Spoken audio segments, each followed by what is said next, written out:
Yes, good evening to all of you. जैसा कि हम जानते हैं कि आपकी नर्सरी टीचर्स ट्रेनिंग की क्लासेस चल रही हैं और आपका नेक्स्ट वीकेंड प्रेजेंटेशन से स्टार्ट हो रहा है, ठीक है। तो प्रेजेंटेशन स्टार्ट होने से पहले मैं आपको बताना चाहती हूँ कि एक्चुअली जब आप प्रेजेंट करते हैं किसी चीज़ को, या प्रेजेंटेशन एक्चुअल में है क्या, व्हाट इज प्रेजेंटेशन, और किन किन चीज़ों का मोस्ट इम्पॉर्टेंट, ये बहुत प्रिसाइज है, बहुत प्रिसाइज, बहुत शॉर्ट है। वैसे प्रेजेंटेशन बहुत एक्सप्लोरिंग वे में, वो मैं आपको बताऊंगी बाद में, बट अभी मैं शॉर्ट फॉर्म में बता देती हूँ आपको क्या क्या चीज़ें बहुत इंपॉर्टेंट है। प्रेजेंटेशन जब आप देते हैं, फॉर एग्जाम्पल अगर मैं आपको कोई स्टेट देती हूँ, या फॉर एग्जाम्पल अगर मैं आपको कोई सेलिब्रिटी पे दे देती हूँ, लाइक आपको प्रेजेंट करना है, या मान लीजिए कोई मैं आपको एक कैरेक्टर पोर्ट्रेयल दे देती हूँ, वो भी एक प्रेजेंटेशन है, या मैंने आपको फेस्टिवल ऑन दिवाली या फेस्टिवल ऑन ईद या मान लीजिए सॉरी प्रेजेंटेशन ऑन फेस्टिवल, तो मैंने आपको दिवाली दे दिया, ईद दे दिया, या कोई भी एक पर्टिकुलर फेस्टिवल दे दिया, ठीक है। तो आपको प्रेजेंट करना है एक कोई भी टॉपिक, वो कुछ भी दे सकते हैं हम, उसको आपको क्या क्या इंपॉर्टेंट पॉइंट्स हैं। सबसे पहले दी मोस्ट इम्पॉर्टेंट, किसी भी चीज को प्रेजेंट करने के लिए आपका ड्रेसिंग सेंस, वो इसमें नहीं है, ड्रेसिंग सेंस होना चाहिए। जब आप अपने आप को प्रेजेंट करते हो तो आपका जो लुक है वो किस टाइप का होना चाहिए, आप कैसे लगने चाहिए हो। आपके स्टेट है तो स्टेट के अकॉर्डिंग आप कुछ कपड़ा पहनो, लाइक जैसे पंजाबी है तो आप पंजाबी वेयर करो, कुछ लाइक जैसे पजामी पहन ली, चूड़ा डाल लिया, मतलब अगर आप ऐसे रहते हो तो उस टाइप से कुछ आपको मतलब एक सिंबलाइज भी करना है कि हाँ भाई ये है, इस टाइप से है, तो प्रेजेंटेशन वो होती है। इसके अलावा प्रेजेंटेशन में आपका इम्पोर्टेंट होता है आई कॉन्टैक्ट। किसी भी चीज में प्रेजेंटेशन नहीं, बेसिकली कोई भी चीज आप क्लास में जब एक्सप्लेन करते हो, कोई भी चीज समझाते हो, तो उसमें आपका आई कांटेक्ट बहुत इंपॉर्टेंट होता है। यानी पहले स्टूडेंट से लेके लास्ट के स्टूडेंट तक आपका आई कांटेक्ट टूटना नहीं चाहिए, यानी कि सब तक जाना चाहिए आपका कम्युनिकेशन, क्योंकि जो सबसे इम्पोर्टेंट कम्युनिकेशन होता है वो आइज का ही होता है। अगर मान लीजिए मैं यहाँ पर खड़े होकर समझाती हूँ, हाँ भाई प्रेजेंटेशन बहुत इंपॉर्टेंट है, जरूरी आना है, आपको करना है, आपको मजा आ रहा है क्लास में? बिल्कुल नहीं आ रहा है। छोटी छोटी चीजों का भी ना बहुत इफेक्ट होता है, उसी में सबसे ज्यादा इम्पोर्टेंट होते हैं आई कॉन्टैक्ट, ठीक, क्योंकि सबको सब चीजें समझानी आनी चाहिए। उसके बाद आपकी रीडिंग और राइटिंग मीन्स, अगर आप कोई चीज रीड कर रहे हो, उसमें आप शीट्स पर, मान लीजिए आपका पेपर प्रेजेंटेशन है, तो पेपर प्रेजेंटेशन में आपकी राइटिंग भी होगी और रीडिंग भी होगी। अब राइटिंग का मतलब ये नहीं कि वहां पे आप लिखोगे, जो लिखा हुआ है वो बहुत प्रिसाइज होना चाहिए, बहुत लेंदी नहीं होना चाहिए, बहुत शॉर्ट नहीं होना चाहिए, बी प्रिसाइज। जितनी बात आपको रखनी है, जो बात आपको प्रेजेंट करनी है, उतनी ही बात आप लिख कर लेके आइए राइटिंग फॉर्म में। प्लस रीडिंग मीन्स आपकी रीडिंग ऐसे भी नहीं होनी चाहिए, My name is Daraksha Mansoor. I have done my graduation from AMU. After that I have done my MBA from AMU. After that I have done my B.Ed from Agra University. After that I have done my MPTD from Dream Education. Blah blah blah blah blah blah blah. मजा आया? कुछ समझ में आया?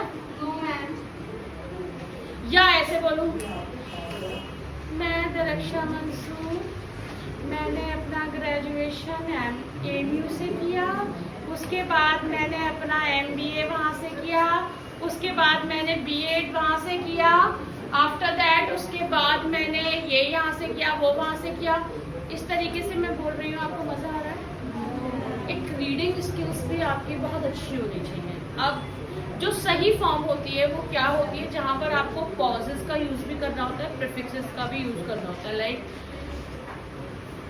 myself Daraksha Mansoor, I have done my graduation from AMU. After that I have done my MBA from AMU. After that I have done my B.Ed from this, and after that I have done my MPTD from Dream Education. इसमें मजा आया ना आपको? तो थोड़ी तालियां भी बजा दे। तो रीडिंग पे समझ में आया, एक थोड़ा ठहराव भी होना चाहिए, बहुत फास्ट नहीं, बहुत स्लो नहीं। तो रीडिंग और राइटिंग पे ख्याल रखना है। उसके बाद एक बॉडी लैंग्वेज, देखिए कुछ साइंस होते हैं जो हम निगेटिव, लाइक हम ऐसे ऐसे करते हैं या ऐसे ऐसे करते हैं, कभी कभी आपने देखा होगा आइज ब्लिंक करते हैं लोग, आइज एक ऐसे मार दिया, ऐसे मार दिया, तो वो एक बहुत निगेटिव साइन होता है। टीचर्स के लिए वो एक निगेटिव साइन होता है, ये करते हैं लोग। या कहीं भी किसी भी पार्ट पर आप ऐसे ऐसे ऐसे करने लग जाते हो। मैं भी कर नहीं रही हूँ क्योंकि पब्लिक डाल, तो मतलब मान लीजिए कि कुछ भी इन चीज़ों का ख्याल आपको बहुत रखना होता है। आपकी बॉडी लैंग्वेज जो होती है ना, वो आपका सब कुछ होता है। मीन्स आप किस तरीके से तो पहने हुए हो, प्लस आप कैसे बोल रहे हो, कैसे आप एक्सप्रेस कर रहे हो, ये आपकी पूरी बॉडी, आपके हेड मूवमेंट्स कैसे हैं, आपके लेग मूवमेंट्स कैसे हैं, मतलब आप किसी को फिंगर पॉइंट भी नहीं कर सकते, ये भी निगेटिव उसमें आते हैं। आप ना ही किसी को, मतलब बहुत ही एक्सप्रेशंस का ख्याल और बॉडी लैंग्वेज का ख्याल बहुत रखना है आपको। अब मान लीजिए कि जैसे कि मैंने बताया कि क्लास में मान लीजिए अब कोई बच्चा अगर एब्सेंट है और मैं बता, अच्छा वो एब्सेंट है, ओह माय गॉड, बड़ा मजा आया। कैसा लग रहा है आपको? यार ये क्या मैं इनकी क्या एक्सप्रेशन है क्या? तो वही चीज होती है कि ये एक आपके एक्सप्रेशंस है, इस पे आपको काम करना है। या मान लीजिए कि अगर किसी की डेथ हो गई है ना, और मैं ये कहूँ, अच्छा मेरे यहाँ डेथ हो गई, कब हुई? और बड़ा मजा आ गया, कब? कैसा लग रहा है आपको? You feel odd. या किसी का बर्थडे, आज तुम्हारा बर्थडे है, अच्छा नहीं लगा मुझे, बर्थडे है, बताओ कब आता है, कैसे मनाती हो, क्या करती हो। तो एक एक्सप्रेशंस को होल्ड करना, वाव है ना, वाव हम यूज करते हैं अच्छी चीज के लिए, और वही वाव अगर हम किसी की डेथ की या किसी की सैड न्यूज पे करें तो आपको अच्छा लगेगा। तो एक्सप्रेशन का ख्याल, ठीक। उसके साथ साथ आपको हैंड और लेग मूवमेंट्स क्या होते हैं? आप ये नहीं है कि आप अगर हैंड का यूज करो तो लाइक दिस, और लाइक ये भी नहीं होना चाहिए। हैंड का मूवमेंट ये होता है कि जैसे मैं आपका यूज कर रही हूँ तो आपको अच्छा लगता होगा कि हाँ मैम अपनी बात को रखती हैं, मेरे भी बहुत हाथ पैर चलते हैं क्योंकि मैंने MBA किया है, तो मैंने ये सारी चीजें सीखी हैं, करी हैं। तो एक नॉर्मल वे में कि आपको सामने वाले को कोई निगेटिव साइन ना आए की तरफ से। प्लस लेग मूवमेंट्स भी ये नहीं आप पता चला दंदलाते हुए चलते चले जा रहे हैं, चलते चले आ रहे हैं, अपनी बात कहते जा रहे हैं, चलते चले आ रहे हैं, तो आपको अच्छा लग रहा है? नहीं अच्छा लगेगा। लेग मूवमेंट्स भी आपको स्लाइटली मूव करना होता है लेग्स के लिए, जैसे कि आपने देखा होगा हम करते हैं, टीचर्स करते हैं बहुत सारे। तो लेग मूवमेंट्स आपके सही होने चाहिए, राइट फॉर्म में होने चाहिए, हैंड मूवमेंट्स, लेग मूवमेंट्स, ठीक। उसके बाद होता है कि आपकी डायलॉग डिलीवरी, जो भी आप बात को रखना चाह रहे हो या बात को समझाना चाह रहे हो, ठीक है।